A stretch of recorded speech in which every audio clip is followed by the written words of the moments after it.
महालक्ष्मी माता का अवतार। महालक्ष्मी माता का अवतार कैसे हुआ? अब वेदों में, पुराणों में, शास्त्रों में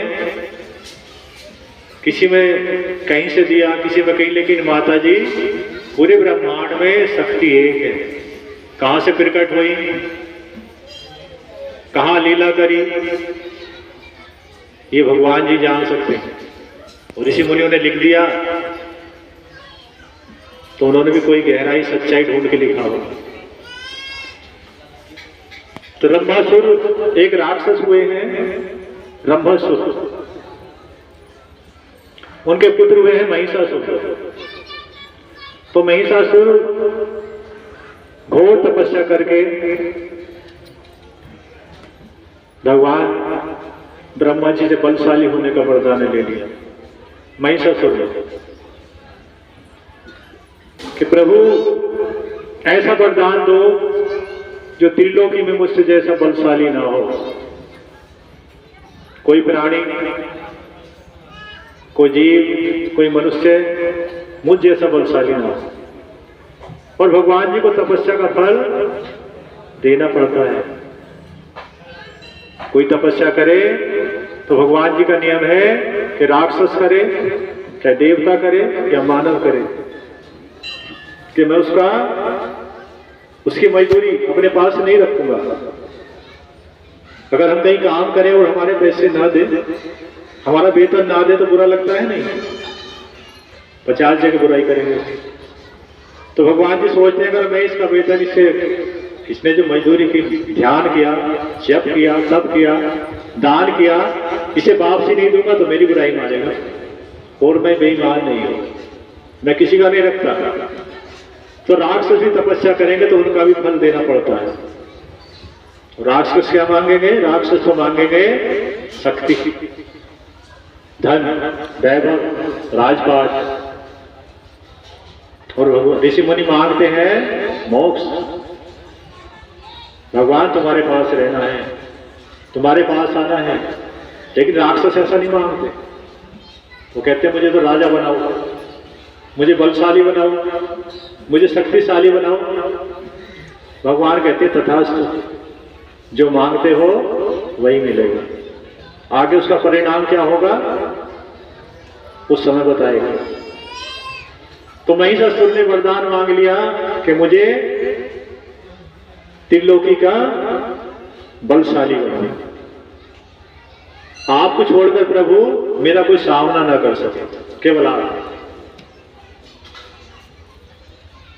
शिव, ब्रह्मा, विष्णु, आप तीनों को छोड़ के मेरे सामना कोई ना कर सके, चाहे देवताओं का राजा ही क्यों ना हो। ब्रह्मा जी ने तथास्तु कह दिया। अब शक्ति प्राप्त करने के बाद राक्षस क्या करते हैं आज भी? अरे आज भी तो राक्षस हैं, वो मनुष्य बन गए। मनुष्य में दोनों कर दी भगवान जी ने, राक्षस भी और देवता भी मनुष्य के अंदर है। जो मनुष्य रात दिन बुरा करते हैं वो राक्षस है, और रात दिन अच्छे में लगे वो देवता है। अब परेशान करना शुरू कर दिया जीव जंतुओं को, राजाओं को। महिषासुर ने पृथ्वी पर त्राही त्राही कर दी, देवताओं पर आक्रमण बोल दिया, देवताओं को स्वर्ग से निकाल के भगा दिया। देवताओं ने देखा कि भागने के अलावा और कोई सिस्टम नहीं, भागना पड़ेगा। ब्रह्मा जी से वरदान दिए हुए हैं और बलशाली है, इसे हरा भी नहीं सकते कि वरदान की शक्ति इसके साथ है। युद्ध किया तो देवता हार गए। तपस्या में वो शक्ति है कि देवताओं को भी हरा सकती है। तपस्या से महिषासुर ने देवताओं को भी हरा दिया, राजा इंद्र को भी भागना पड़ा, देवताओं को स्वर्ग छोड़ के भागना पड़ा कि भागने के अलावा कोई चारा नहीं। अब महिषासुर बैठ गया इंद्र बनकर, अब तो स्वर्ग का अधिपति मैं हूं। देवता भाग के बेचारे भगवान विष्णु की शरण में गए कि प्रभु बचाओ, संसार के काम कैसे होंगे? राक्षस बैठ गया गद्दी पर, विनाश संसार का करना शुरू कर दिया। मनुष्य दुखी है, जीव जंतु परेशान है, नदियां अपने मार्ग से सही नहीं बह रही है, सारे देवता परेशान थे। विष्णु जी कहने लगे चलो ब्रह्मा जी के पास चल। ब्रह्मा जी के पास पहुंच गए सारे देवता और विष्णु जी। ब्रह्मा जी बोले भैया ये देवताओं, भगवान विष्णु मैंने तो वरदान दिया था, मैं कुछ नहीं कर सकता, जो दिया था उसे ले नहीं सकता, चलो शंकर जी के पास चलते हैं, शिव के पास चलते हैं। तो सारे इकट्ठे होकर शिव के पास पहुंच गए। अब समस्या का समाधान शिव करेंगे।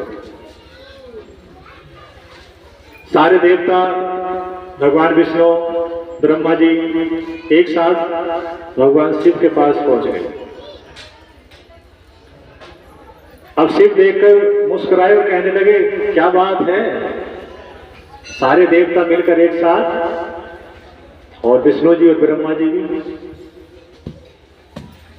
तो सारे एक साथ बोल उठे कि प्रभु आपको सब मालूम है, आपको सब पता है, महिषासुर का आतंक इतना बढ़ गया कि सारा संसार दुखी है, कोई प्राणी सुखी नहीं है, वो इतना बलशाली है कि हम कुछ कर भी नहीं सकते। अब देवताओं की चिंता, ब्रह्मा और विष्णु की चिंता देखकर भगवान शिव को क्रोध आ गया।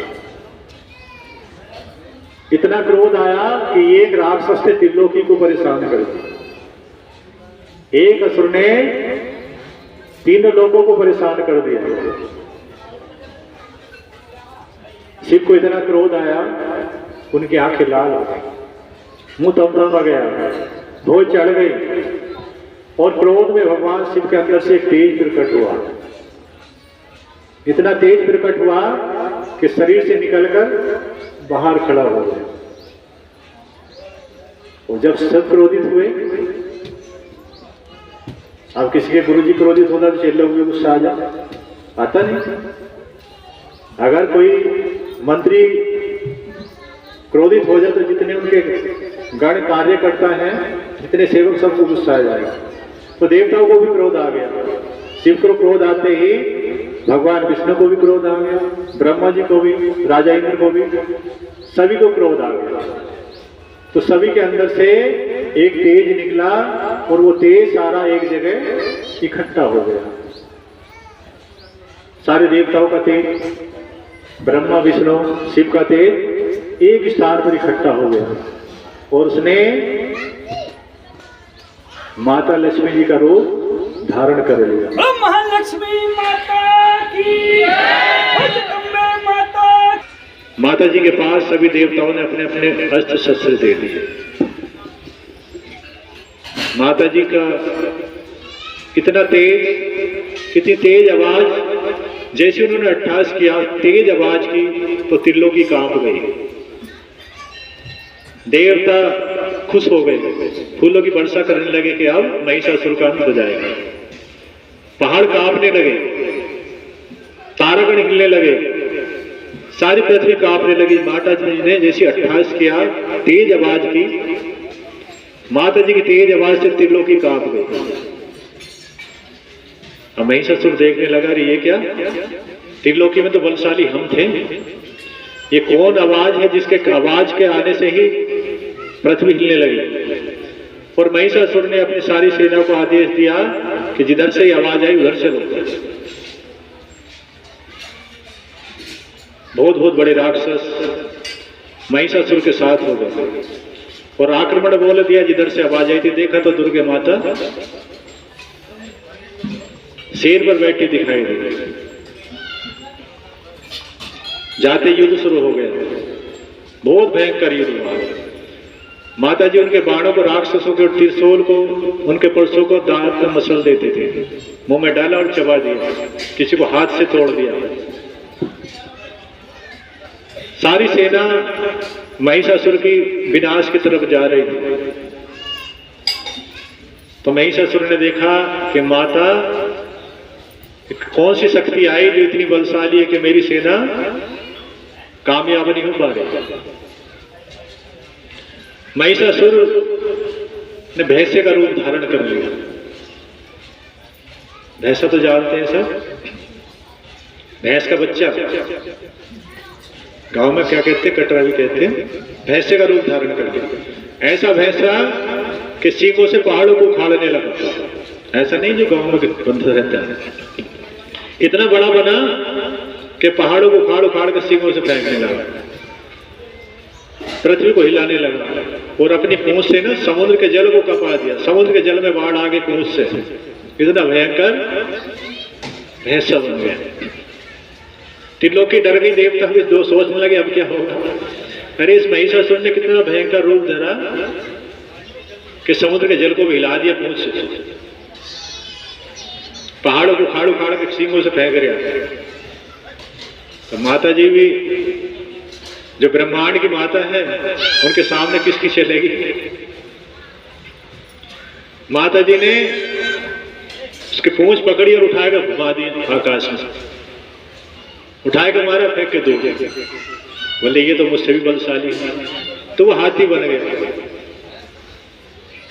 हाथी बनकर माता जी के शेर को सताने लगा, खींचने लगा।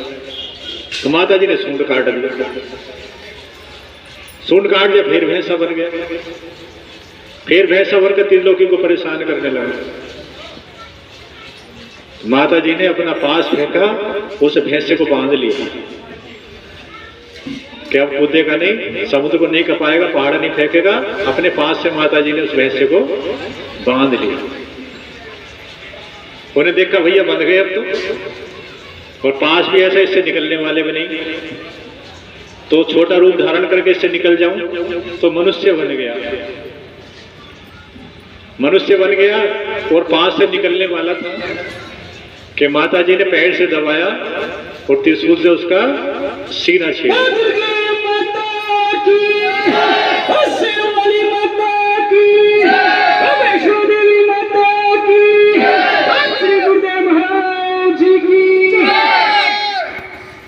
वो महिषासुर इतना बलशाली जिसे घमंड हो गया था मुझे मारने वाला कोई नहीं।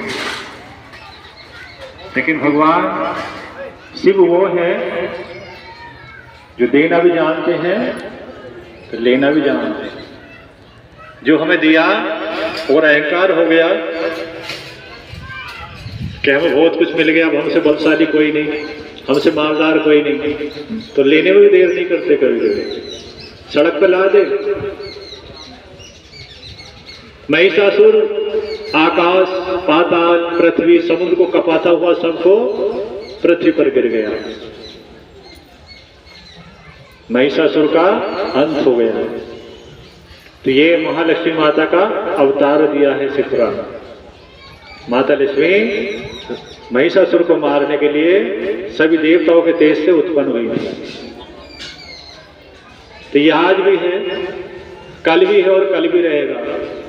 हम सब शक्ति के अंश हैं। अपने आप को कुछ और मान लिया और तपस्या से बचे रहे तो विकट वाले राक्षस का रूप हो जाएगा।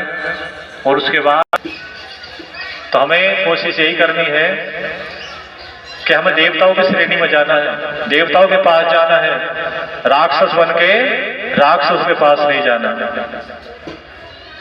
अब जल पिएंगे, खाना खाएंगे, तब शांति के साथ जाएंगे।